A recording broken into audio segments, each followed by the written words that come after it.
Hello, my name's Peter Renn from the I Wanna Believe channel and welcome to Paranormal Encounters. Get ready to journey into the mysterious and unsettling world of the paranormal. In this gripping show, Paranormal Encounters, we delve into the lives of those who have come face to face with the unexplained. Through candid and heartfelt conversations, we bring you the graphic, personal and emotional stories of paranormal witnesses, revealing the chilling realities that lie beyond the veil.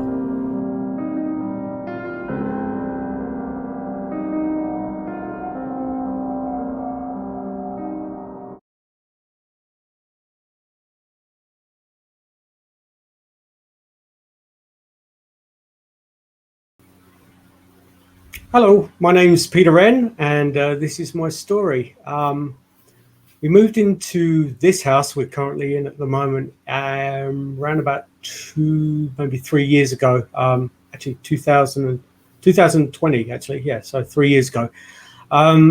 The origins of the house was that it was built in 1993 by an Italian family that moved from a small mining town just north of Kamloops, where currently I am at the moment. They moved here and they built the house. It's roughly just shy of about 3,000 square feet, so it's quite a big house.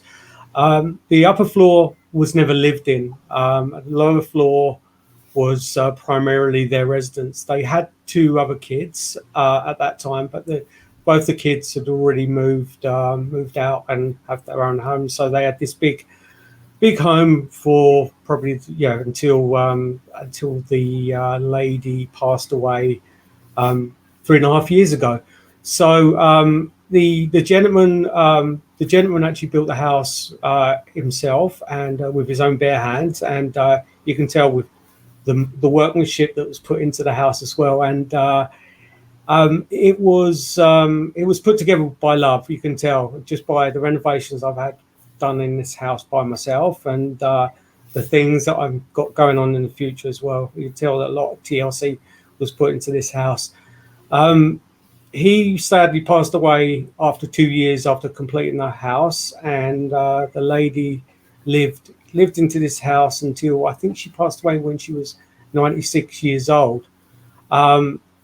We purchased the home from the family, and we kind of at that time got in a bidding war because the mortgage rates were low and stuff like that, and they let us have the home because we had a family, and this is a very family orientated area here in Kamloops.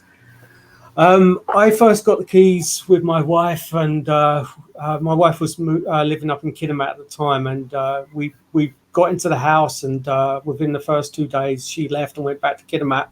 Didn't notice anything really happening over that first couple of days.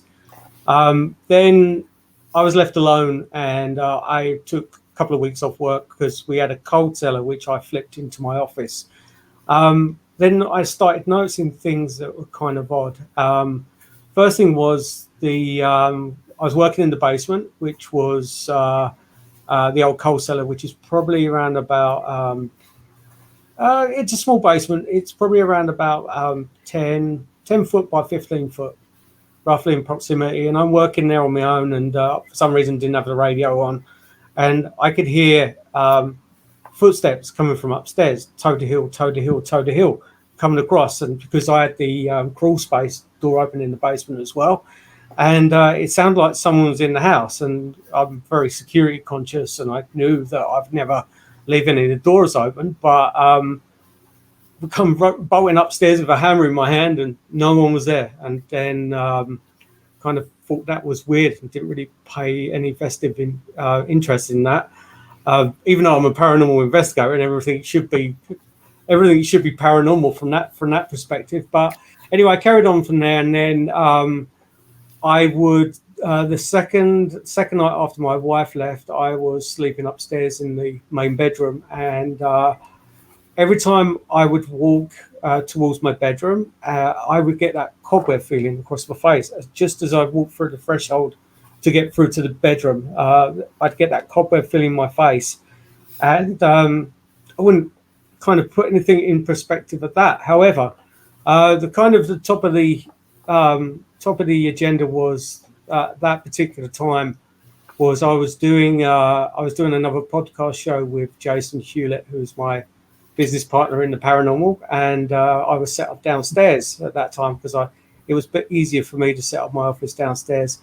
And I had my computer facing towards the back door, and you could see in the corner of my right hand side, you could see the laundry drawer and stuff like that. So I'm there nattering with Jason and talking crap with him, and then all of a sudden I could see the door open slightly, and then it shut quick, but not all the way.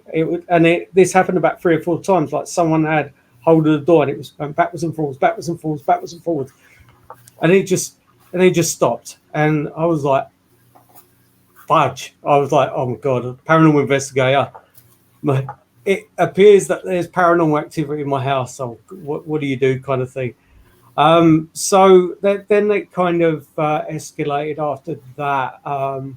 We did film an episode of our show here at the house before we moved all our stuff in on haunted objects, and I set up the voice recorder to do a scrying session in my basement, and I left my voice recorder running up the top of the stairs in the ensuite downstairs, not the ensuite, the in-law suite, sorry, and I got a old woman's voice saying hello.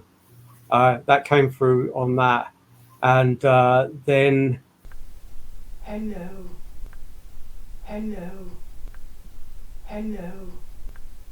Hello. That was kind of odd, and we did various EVP sessions in some of the bedrooms up here before we moved stuff in there. We were putting haunted objects in each room and conducting experiments on it that way. And then we got like voices coming through from there as well, not necessarily connected to the objects, and it would seem to be more a continuation of the same voice that seemed to follow us from room to room. Yeah, so same lady. It seemed to have the same voice, the same characteristics of voice that was following us from room to room. And then once the family moved in, we were there was a lot of weird and odd experiences, and nothing malicious. But there was one time I was walking up the hallway, and it adjoined to this end of the hallway adjoined to my son's room and mine and my wife's bedroom as well, and where I got the cobweb experience. And I opened the door to go in there to see what he wanted for lunch, and I could hear in the corner of my ear that there was a woman's voice in my, which I thought was in my head, going like humming a song in my head. And I got into the room and I said to Mason, my son, did you hear anything? And he was like, no. And then I thought I was totally bats. And then I looked around, and my dog was looking up, but in the corner of the room by the side of my door. And he wasn't like, apprehensive, fearful, but he was just looking up, sniffing the air. And Cody was, well, all animals have that sensitivity about the paranormal and stuff like that. But Cody was a very conscientious dog, and he tapped into a few other things that happened in that previous house as well, in relation to a resident that used to live there as well. So over the course of the first year, there were things that were happening where, like my wife was seeing things in the corner of her eye and stuff like that. But if you know my wife, she's not really a true believer in the field. Like she kind of believes it when she sees it, kind of thing. She's not really an advocate for me being a paranormal investigator, if that makes sense. And there was times where she was in the kitchen, and she would see in the corner of her eye what looked like an apparition of a small woman standing there in the kitchen, like in the kitchen doorway. And then she'd turn around, and then for a blink of a second, she would actually see it and disappear. And that is probably the element that solidifies the fact that there is stuff going on in my house, because my wife before that was a total non-believer. well, not believer, skeptic by definition. And so that was that. And then Cody unfortunately passed away, my dog, and the two other pups we've got now. We've got two poodle crosses, and they have moments where they're just staring off into different directions, and they're looking into nowhere, kind of not barking, but they're very apprehensive, and they just stare. And then all of a sudden, their eyes, both their eyes, and this is kind of the odd thing as well. Both their eyes would move at the same time, and it would follow something along, and then it would, obviously, whatever it is disappears, and then they go back to normal. And it's, again, if it was something that was just affecting one dog, yeah, you could just think that the dog was just sniffing around, see what's going on. But the fact that both of them are, focusing on that element or whatever's there, it makes it definitely interesting as well. One of the things that happened probably about a year ago, and for me, being a paranormal investigator, having those personal experiences happen to myself personally, obviously you question your own mental judgment about certain situations and stuff like that, but it gives you more of a sense of that comfort feeling that there is something there more than anything else. I was upstairs, and my wife was out shopping at the time, and I just finished work, and I was walking upstairs with some envelopes, and then I was flicking through them on the counter with my wife on the phone, and I started talking about the post, and I said that there was a letter here from for the previous resident, who I'm not going to disclose, and just as I said that, I would imagine that there's going to be that there's a blank check in there, because they were like multi-millionaires just joking around. And with that, the lights in the kitchen started flickering, which are these LED lights which I had changed over in the house. And then I could hear the corner of the living room, like a kind of a snigger. And it wasn't just that; it was the fact that both the dogs at that particular time, it's when we first got them, they're both puppies, they looked up at me, and then they just ran into the living room after whatever the source of the voice was. And that to me was kind of icing on the cake in relation to that. What I think is there, I think that it's the spirit of the lady that passed away. I strongly believe that it is intelligent. I think that she was in love with the house, and I've heard from friends of mine who actually knew the woman as well. One of my friends was actually a carer of the woman towards the end before she passed away, and she used to come into this house quite often. And she said that the woman absolutely loved this house, and there was, as she got older, there was offers to move her to care homes and stuff like that, but she would refuse because she loved this house, and that was quite evident the way the house was handed over to us as well. I believe that it is an intelligent haunting against the residual, in the respect of having multiple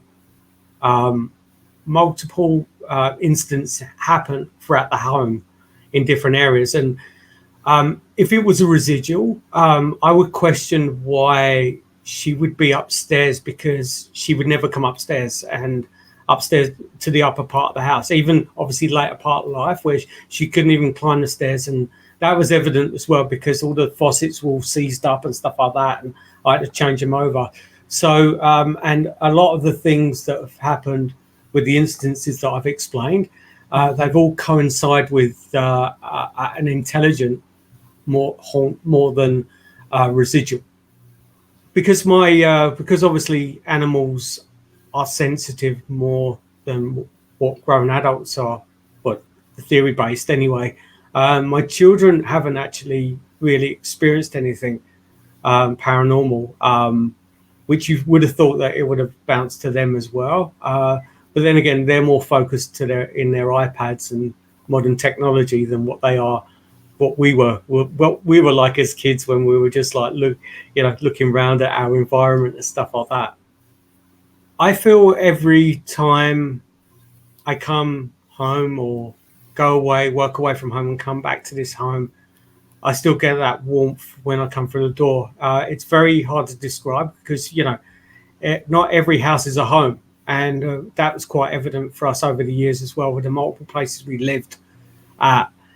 This is our home. And it kind of, when you walk through the door, it does engulf you in that warmth feeling that the the environment in here is love, and it's got that kind of that right feeling about it where you just love coming home. And it's not because it's a beautiful home in my eyes. Other people have noticed it as well, like my friends have come into the house as well. It kind of absorbs you in that respect.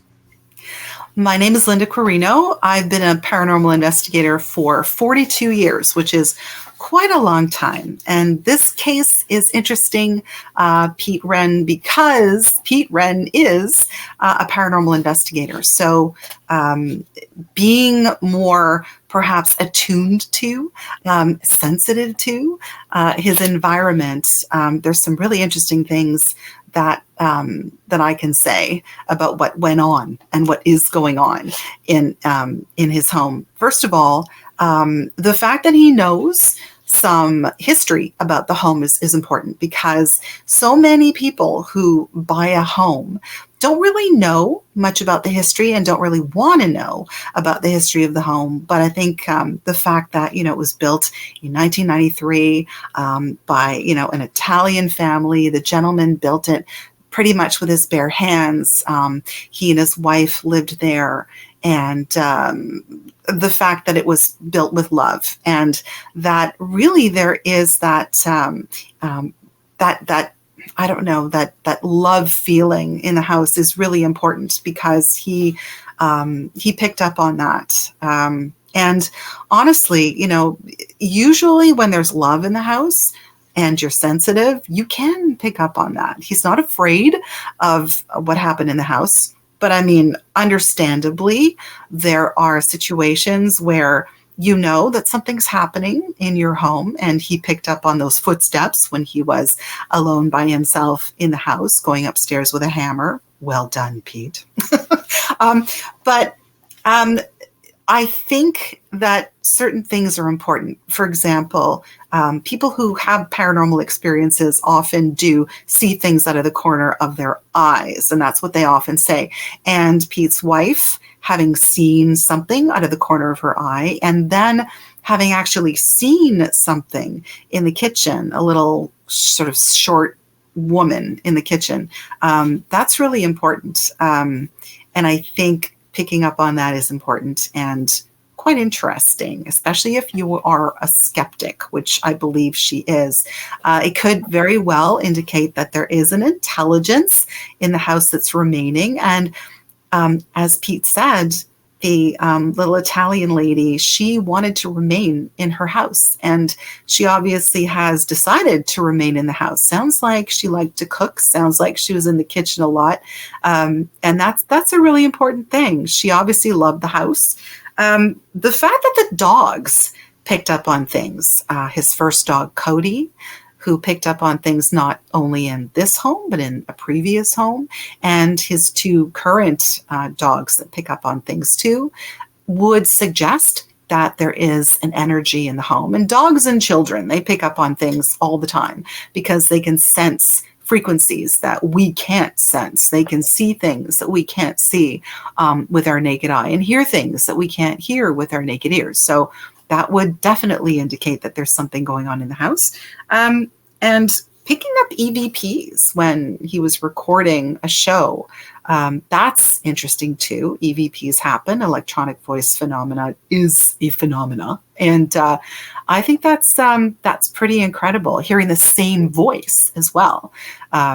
In another area of the room, like it sort of followed you around from room to room. That is very characteristic of a haunting or a presence in a home. I think that the envelope experience, the lights flickering, was definitely an indication that someone was listening, that there is definitely something there, and that the dogs ran to that corner of the living room where he heard like a snickering. That's really important. I don't know. I just think that this is an interesting experience. The fact that it's happened to and is happening to a paranormal investigator is kind of fun, being one myself. But definitely an interesting one. Thank you, Pete, for sharing that with everyone. That's phenomenal.